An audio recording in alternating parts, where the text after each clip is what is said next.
بسم اللہ الرحمن الرحیم۔ قرآن کریم حفظ کرنا ایک عبادت ہے، اور اس عبادت کے ذریعے حافظ شخص رضائے الہی چاہتا ہے اور آخرت میں ثواب لینا چاہتا ہے۔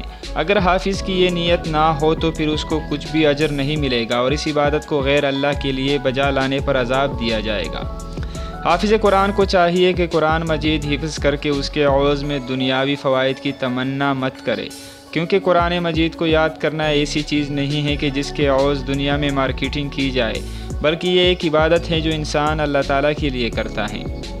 اللہ تعالیٰ نے حافظ قرآن شخص کو دنیا اور آخرت میں خصوصی امتیاز سے نوازا ہے۔ ان میں سے کچھ درج ذیل ہیں۔ ابو مسعود انصاری رضی اللہ تعالیٰ عنہ کہتے ہیں کہ رسول صلی اللہ علیہ وسلم نے فرمایا کہ لوگوں کی امامت وہ کروائے جو سب سے زیادہ قرآن پڑھنے والا ہو، یعنی حافظ ہو۔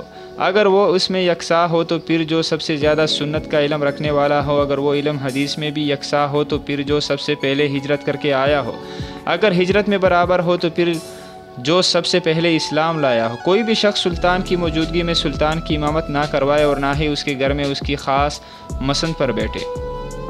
عبداللہ بن عمر رضی اللہ عنہ کہتے ہیں کہ جس وقت اولین مہاجرین کعبہ کے قریب اسبا جگہ پر رسول صلی اللہ علیہ وسلم کی آمد سے قبل آئے تو ان کی امامت سالم مولی ابو حذیفہ کرواتے تھے، کیونکہ آپ کو سب سے زیادہ قرآن مجید یاد تھا۔ اگر مجبوری کی بنا پر حافظ کے ساتھ کسی اور کو قبر میں دفن کرنا پڑے تو قبیلے کی جانب سے حافظ کو اور اس کے پیچھے دوسری میت کو دفن کریں گے۔ قرآن کریم میں اور بہت سی جگہوں حدیث میں حافظ قرآن کے بارے میں بہت بشارتیں سنائی گئی ہیں۔ اسی طرح انڈونیشیا سے کچھ تصاویر سامنے آئی ہیں جو حافظ قرآن کی بشارتیں بیان کرتی ہیں اور اس کا اجر بیان کرتا ہے۔ انڈونیشیا میں حافظ قرآن کی قبر میں سے نور کی روشنی نکلنے لگی۔